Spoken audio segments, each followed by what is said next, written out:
welcome to the newest episode of BlizzPlanet.com's StarCraft Summary. And as always, I'm your host, the bearded gamer, Chris Arnone. Let's get right into that weekly news roundup. You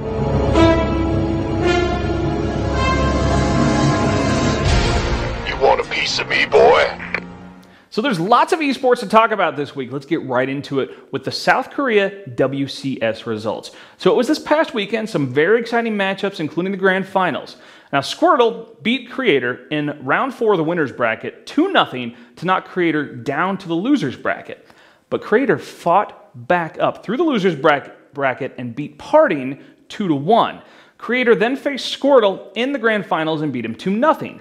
But since Squirtle had already beat Creator, they had to go again, another best of 3. And in this one, Creator won again 2-1 to become South Korea's national champion. Now, the top 10 of this tournament will go on to the Asia Championship in October. Now, curiously, there were 7 Protoss and 3 Zerg players, not a Terran among them, advancing to the Asia Championship, which is kind of curious. It's fun to watch the meta shift around as we talk about these esports results. Next up, the MLG Summer Championship results and a little extra drama tagged on at the end of that. I'll get to that in a minute. So, MLG Summer Championship was this last weekend in Raleigh, North Carolina. Now, this had an interesting new format, but unfortunately, it still resulted in a pretty dim, dull grand finals. It didn't seem to help much. But the championship bracket of 8 players was all Korean players. Stefano was the only foreigner to make it in his group final, but lost to Violet to miss the championship bracket. Lenok fought through the open bracket to qualify for group play, but lost his first matchup in group, climbed back up the losers bracket, and won the group.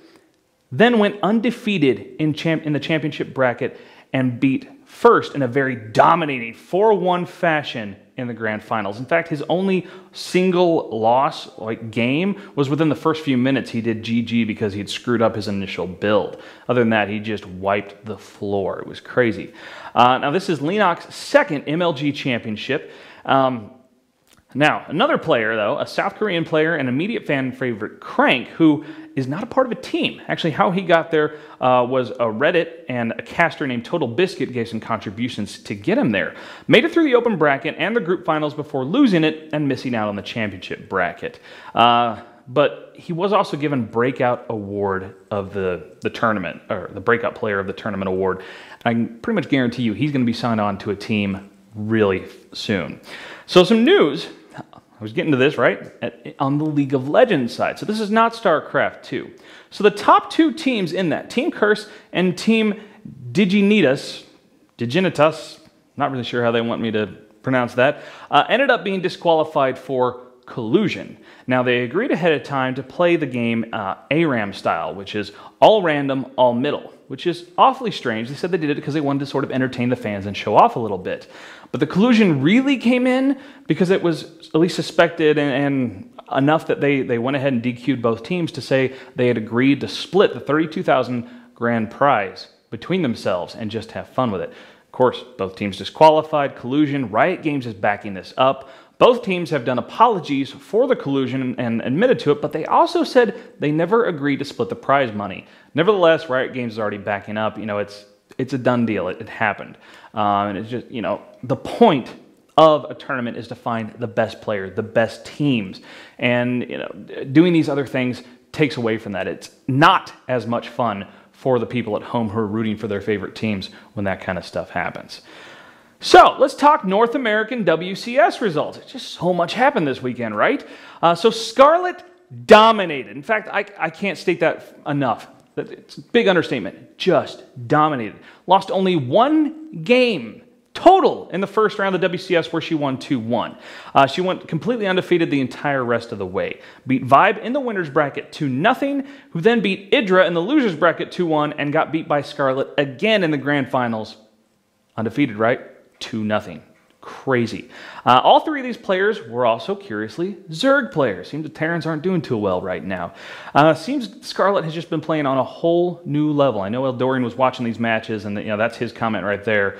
Just whole new level like the last little while. She's only lost 2 games so far in the entire WCS. So the Canada Championship, the North America Championship, 2 games. No matches, 2 games. It's just crazy. And very excited to see what she's going to do on that global stage in Shanghai. Now, since Scarlett and Vibe, who was the US WCS winner, met in the finals and had already qualified for Shanghai by winning their country finals, it's now the top 9 instead of the top 7 being invited to Shanghai. Huck was able to pull out a tie-breaking win and get that last spot, so he joins fellow Canadians Scarlett and Ostoji, maybe, going to Shanghai. Major is the lone Mexican making the trek out to China, and joining them are from the US are Vibe, Idra, Insur, State, and Illusion. However, we got some drama to talk about. Now, Eldorian, like I said, was watching these, was seeing some things going on, and ear to the ground like he does for you so well. Now, there was a reporter for a news outlet in Raleigh, North Carolina, named Sean Rocco. Now, wrote an article for newsobserver.com. Now, it was very unprofessional. Let's just say that way. It's kind of a fun read, but he's really poking fun at sort of classic geek stereotypes. I'm going to read a few direct quotes. That some of them look like they hadn't been outdoors in months. Others accepted the free samples of Speed Stick deodorant, not a bad idea considering the competition runs from 10 a.m. to midnight Saturday. Next up, hundreds of fans poured into the convention center Friday, some accompanied by their mothers. And finally, just for instance, the center's lower floor transformed into a darkened pit, the world's biggest basement rec room, lit only by dozens of glowing screens. So just, it's a big, sweeping, broad strokes, stereotypes of geeks, of nerds, of gamers. And it's like, seriously, gamers are the older, they're my age. We're having kids. We have jobs. It's not just that, guy with long hair speaks with a lisp, lives mom's basement and eats Cheetos all day. It's really not how it is anymore. They're still there, don't worry. They probably did not go to the MLG Championship in person. They did the live stream. Hello. But of course, obviously, several gamers were outraged by this portrayal and saying, we're adults, we've grown up. Well, that would be a nice thought, wouldn't it? There were some other problems that occurred. Now, Scarlett, the player who just dominated, who killed it at this tournament, is a transgender. And she dominated, but all over YouTube, especially all over the MLG chats while the events were going on, so much hate, so much venom, so much things I think are just propagated from, you don't understand it. And so you're afraid of it, and so you have to heckle it, and that's not right. But, I'm just a straight guy with a beard. What do I know, right? I have brought a friend with me. Come on up. So this is Wick Thomas. Lives here in Kansas City, and just one of the most fabulous people I've ever known, and he's a huge activist for the LGBT community. So, Wick, why don't you tell the people a little bit about yourself and what you do? Yeah, definitely. Well, mostly I run Equal, which stands for Empowering Queer Activists and Leaders, and we do a lot of LGBT activists and leadership trainings for youth in Kansas City. So we basically train them to be organizers around issues of social justice. I was named the best activist in Kansas City in 2008 and 2011. So, by the pitch weekly, so, So what, 9 and 10 were off years for you? I don't think they have those categories in those years. I don't know. I need like a little certificate or something. But I do a lot of activist work around lesbian, gay, bisexual, and transgender issues, and am a little bit of a gamer myself. Definitely not as hardcore. The Mega Man? Oh yeah, he's my hero, Mega Man. Yeah. But definitely I play not so much into the Warcraft, but StarCraft 2 and play Diablo a lot. StarCraft Summary, so yeah, I know. Heart of the Swarm, I'm stoked. When is that being released? Blizzard release dates. Probably next year. That's what we're guessing at this point because we still don't have a beta. Awesome. So there you go. You got his creds not only as an activist and someone who should know some things about this, but also a gamer. So specifically, what is your experience with people who are going through gender transition? Yeah, well, Scarlett's, and Scarlett's been open about this in interviews. Scarlett is male to female, which means was assigned male at birth, but has transitioned to female. Something that people need to know, like I've been reading up on this and reading some of the controversy since you asked me to be on the show. And I mean, Scarlett's a badass, first of all. Like, she just dominated and just so cool in her interviews. Like, I love her. Can't, want to meet her at some point. She's great. But something that people need to recognize is this is not a man dressing up as a woman. Like, this is a woman who is assigned male at birth. Like, she is a woman and she needs to be referred to as such. Like, to not do so is very disrespectful. And, you know, I mean, I think that a lot of this is probably a little bit jealousy too. You know, the fact that she is such an amazing player and she's just dominating. Yeah. I think there's a lot of homophobia and transphobia in gaming cultures, and I would really like to see it stop because, I mean, just as frequently as I play online, I just prefer to play offline just because I don't have to deal with any of that drama. Yeah. Which just makes it an unsafe place for a lot of people. So. Yeah, I know for a lot of people, I think the pronoun issue is hard. Yeah. Like they don't understand which am I supposed to use. Well, Yeah. whatever they're choosing to be. If so, whatever gender they feel like they belong to, that's what you go with. Going male to female, you do say it's she, it's her. Those are the pronouns to use. And of course, that brings its own venom. I mean, sexism is still huge with gamers. I mean, I think unfortunately, I can't remember their website right now, but there's this game website that's dedicated to all these women, basically showing off the sexism they receive when they play online. Oh, I'm sure. It's a boys' club, for get sure. back in the kitchen, that stuff like that. It's just, it's 2012. What seriously? You got your ass kicked by a girl, deal with it.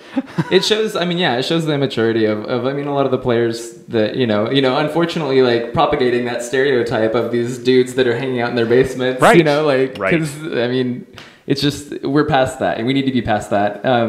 Gaming communities, you hope that they're better connected and better educated. That is a stereotype for sure, that they're nerds, they're smarter, right? Right. So you'd hope that they would do their research and learn about some of these things. Like, gender is not a binary, sexuality is not a binary, and some of these people need to figure that out. Yeah, you've got to be the least binary sexual gender person I've ever known. Best drag queen I've seen. Well, maybe Daisy, but no, Daisy's great. Yeah, she's fabulous.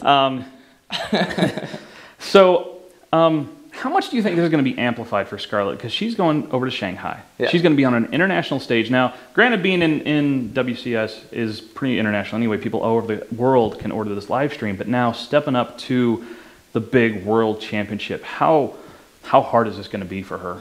Well, I think it is going to be hard. But I think that she's prepared for it. Like, she seems so cool in her interviews. Like, she's just ready. Like, she always does it as an afterthought. She's like, I know you're going to ask a question about this, so yes, I am transgender. And now let's focus on how awesome of a player I am. Like, let's get back to that, because that's why I'm here. That's why they're sending her, across the world to compete for North America, is because she's the best player in North America. Absolutely. That doesn't have anything to do with her gender. She is the best player of all genders in North America, and she's going to go rep that. So, I think it is going to be harder for her, but I think she's prepared for it. Like, she seems like she knows what's up. She's been a part of gaming communities forever. I just hope that gaming communities rise up to where she is and are able to just support, our representative for North America. Because, right, we want to bring that title home, don't we? So, absolutely. Let's do that. Let's rally behind she's Canadian, her. but still, it's close.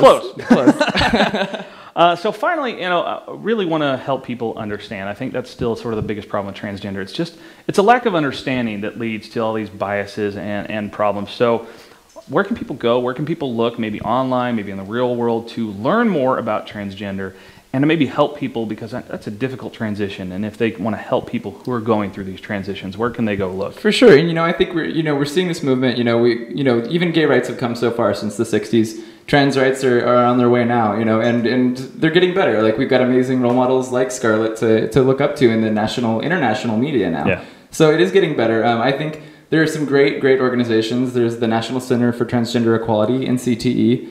They do some amazing work nationally, and they have a lot of good resources. There's the Task Force, thetaskforce.org. They have an amazing conference every year called the Creating Change Conference. It's huge, and people come from all over the country. They're a great resource. Locally in Kansas City, we have Equal, which is the group that I'm a part of. It's equalcenter.org. We host a trans social and support group for trans youth in Kansas City. And we've got a lot of resources there. Other than that, it's just online.